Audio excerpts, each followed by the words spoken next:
मुझे मेरी बहू नहीं बेटी पसंद है।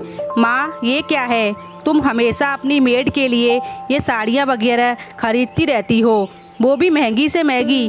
कल भी खरीदी थी। मेरी पत्नी बीना बता रही थी, माँ जो कीमती साड़ियाँ तुम्हारी बहू पर सूट करती हैं वैसी अगर तुम्हारे घर की नौकरानी को दोगी। आखिर चाहती क्या हो, क्यों तुलना करने में लगी हो? क्या आपकी नज़र में बीना जो कि हमारे घर की बहू है और एक नौकरानी में कोई अंतर नहीं है? गुस्से में लाल पीला होते हुए राजू ने अपनी माँ से कहा।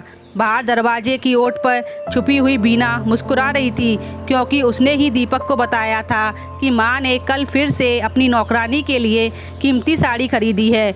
माँ ने पलटकर कहा कि अंतर, तुलना? बेटा बहुत भारी शब्द हैं। खैर तुम भी जानते भी हो एक बहू का क्या फर्ज होता है, बस अपनी सास से उसकी संपत्ति लेने का।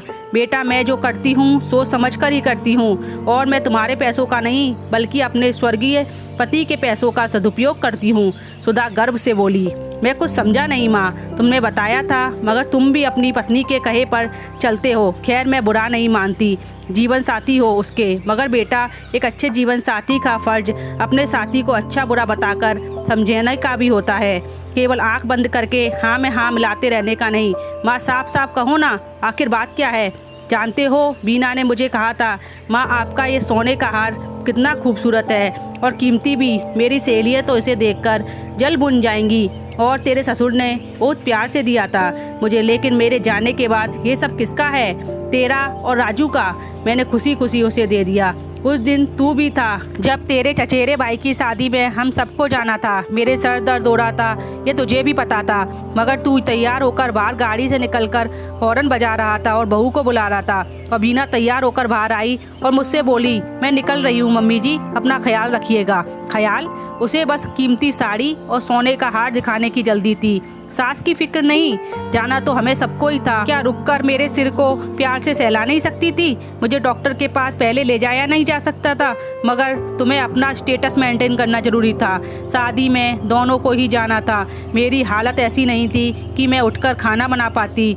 जब बहू को कहा कुछ बनाकर दे जाओ तो वह बोली, रेस्टोरेंट से ऑर्डर कर लीजिए मम्मी जी, और तैयार होकर निकल गई। उस वक्त मेरी आंखों में पानी भर गया था। जिस वक्त अपनों का साथ जरूरी हो उस वक्त बेटे बहू को पार्टी में जाना जरूरी लगा, अपनी माँ नहीं। तभी अपनी कामवाली आ गई, दरवाजा खोला, वापस बिस्तर पर आकर लेट गई।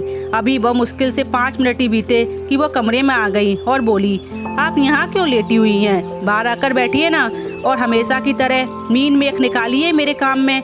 बातें मुझसे किचकिच करने वाली बातें कीजिए और काम भी अच्छा होता है। अच्छा, तुझे मेरा किचकिच करना बुरा नहीं लगता?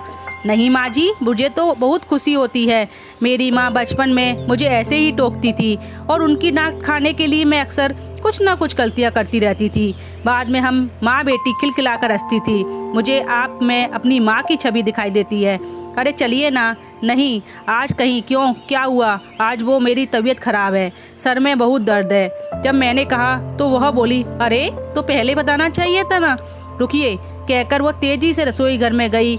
जब वह वापस आई तो उसके हाथों में तेल की कटोरी थी। मेरे सर में मालिश की और सिर दबाते हुए सहला रही थी। उस वक्त मुझे सुकून मिला। फिर उसने पूछा, कुछ खाया आपने? मैंने कहा अभी बनाना है। वो रसोई घर में गई, झटपट खिचड़ी बनाकर ले आई। उस वक्त मुझे बहू की याद आई, बहुत याद आई।